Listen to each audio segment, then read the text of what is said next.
ntabwo umuntu ntabwo muramuje mind ku gihe cyose ajya muramwumvikana yego kutumvikana mu rukundo ntabwo ari byiza, ntabwo nta muntu umwe wanabyifuza, nta n'uwo wabyifuriza, ariko nanone ni ikintu niba umuntu ushobora gukoresha imbaraga ze zose kugira ngo ataguhomba, niba umuntu ushobora gukoresha gukora igishoboka cyose kugira ngo mugumane.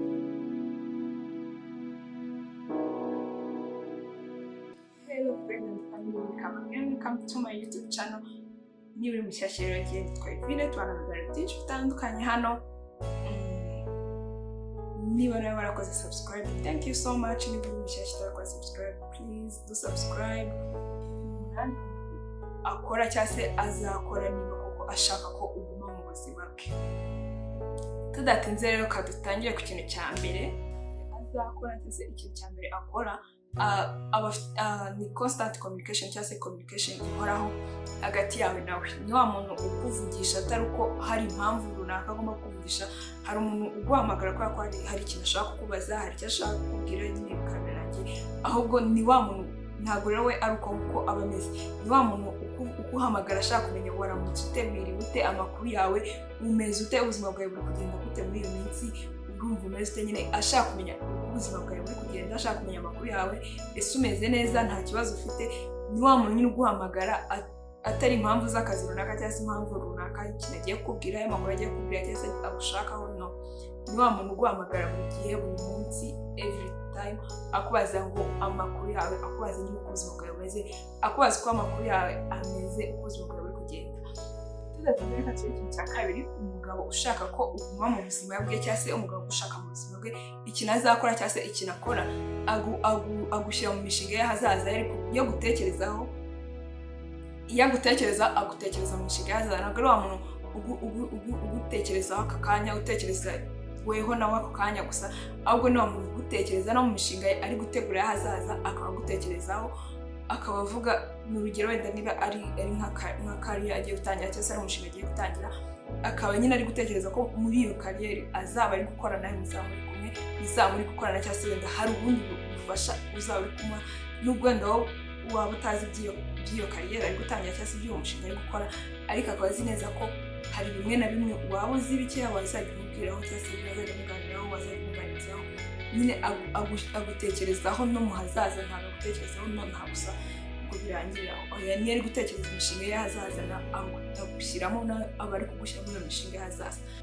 Icya gatatu rero azakora yifuza kugumana mu buzima bwe, yifuza ko uhora mu buzima bwe, taking responsibility mu gihe cyose, igikorwa cyose akora aba ari able yo kuvuga ngo iki kintu ngiye gukora ndirengera, cyangwa se ni wa muntu wirengera ingaruka z'ibikorwa yakoze, cyangwa se niba hari ikintu yagukoreye kibi akaba azi neza ko ari bwirengera ingaruka zacyo. Ntabwo ari wa muntu uzagirana ikibazo ngo ahite yivumbura, ntabwo ari wa muntu uzagirana ikibazo cyangwa se uzagukosereza ngo ahite yivumbura ngo arakare kukurusha, no. Ni wa muntu ahubwo niba yagukoshereje cyangwa se niba mwagirana ikibazo, azafata inshingano zo kuvuga ngo ibi ninjye wabikoze, reka nemere n'ingaruka zabyo zingeho, reka nemere ingaruka zabyo, ahubwo nsigare nshaka ngo nabivamo gute, nsigare nshaka ko ibintu twabivamo gute. Koko niba yifuza ko mugumana, niba yifuza kugumana mu buzima bwe, ashaka kugukipinga, azavuga ati ibintu ninjye wabikoze, rero kuba ari njye wabikoze, ingaruka zabyo zaje, nazakiriye, nazemere. Ahubwo asigara anashaka inzira kuvuga ngo ibi bintu nakoze cyangwa se ibintu nakoze bigateza iki kibazo twisanzemo turakivamo gute, ikibazo turagisohokamo gute. Icya kane azakora cyose, ikintu cya kane akora yashaka kugumana mu buzima bwe, respecting boundaries. Nyine ni wa muntu uzi neza ko buri muntu aba akeneye, ni wa muntu wa muntu uba uzi neza cyangwa se nta muntu wenda utabizi ibyo bintu, nta muntu utazi ko buri muntu akeneye akanya ke, akeneye space yawe uri wenyine, personal space yawe. Nta muntu umwe uba utazi ko ibyo bintu hari umuntu abikeneye, ahubwo we aba abizi ko bikeneye akanabyubaha. Hari umuntu wigeze kuvuga ngo urukundo rutarimo kubahana like ni nk'imodoka nyine itarimo fibe, nta hantu hamwe yakugeze. Rero namwe mutafite kubahana, nta hantu hamwe mwagera. Rero we yari wa muntu ushaka kugumana, ashaka gukipinga, yubaha boundaries abashyizeho, kuko aba azi neza ko buri wese akenera uwo mwanya, akenera personal space yiwe. Rero arayubaha, ntabwo ari wa muntu uzahatiriza ngo aze kukwinjirira mu bintu, abibona neza ko ibintu abizi neza ko ibyo bintu wambwiye ngo sinkunda umuntu urengera nkagera muri ibi cyangwa se sinkunda umuntu yinjira kuri uru rwego, ntabwo ari wa muntu uzaza kukwinjira ngo afosinge ngo uvuge gukora iki hano udashaka ko nkwinjira ngo wayinoti hano ntahagera, kuko wambwiye ko nyine aho ngaho utabikunda azabyubaha kandi abyubahiriza. Tudatinze rero akakire icya gatanu azakora cyangwa se ikintu cya gatanu akora iyo ari wa muntu ushaka kugukipinga, ari wa muntu ushaka kugumana, ni wa muntu uzashyigikira inzozi zawe, azashyigikira inzozi zawe nyine.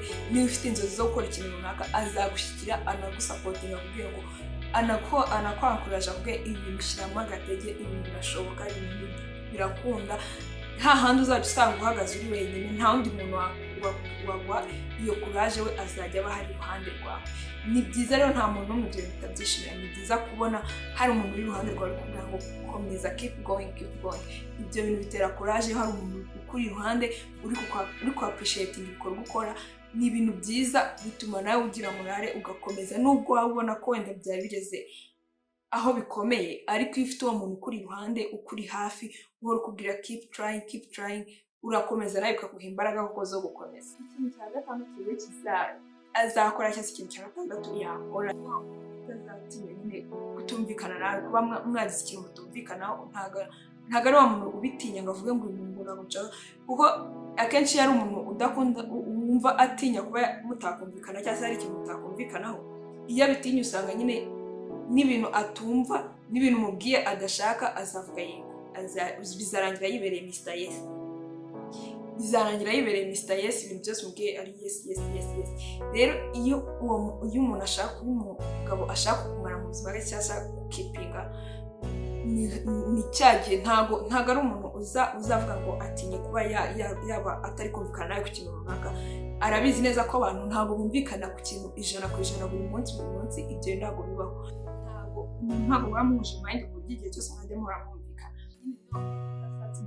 Hari ikintu mutumvikanyeho. Yego, kutumvikana mu rukundo ntabwo ari byiza, nta muntu n'umwe wanabyifuza, nta n'uwo wabyifuriza, ariko nanone ni ikintu urukundo rwa nyine ni urukundo nyarwo, kuko igihe cyose uzajya uvuga ibintu ngo mubyumve kimwe, ko ntabwo mufite ibitekerezo bimwe, ntabwo mutekereza kimwe.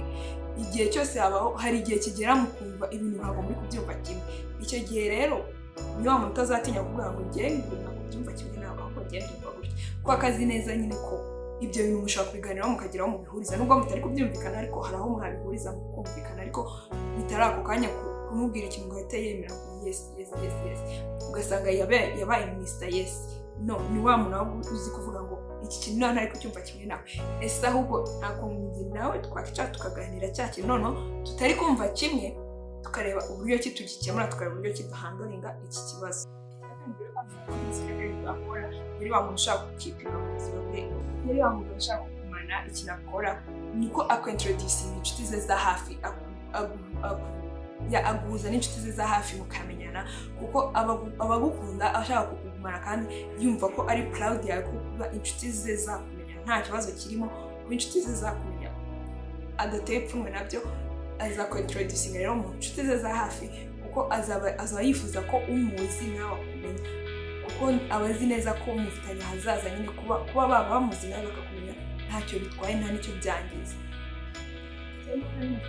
Wa muntu uzakwereka ko imbaraga ze zose, wa muntu ushobora gukoresha imbaraga ze zose kugira ngo ataguhomba, wa muntu ushobora gukora igishoboka cyose kugira ngo mugumane mu buzima bwe, kugira ngo ukomeze uri kumwe nawe ataguhomba, cyangwa se ngo uvuge ngo hari ahandi hantu ugiye agutakaza. No, yakora igishoboka cyose, yakoresha imbaraga ze zose zishoboka akakugumana ntaguhombe.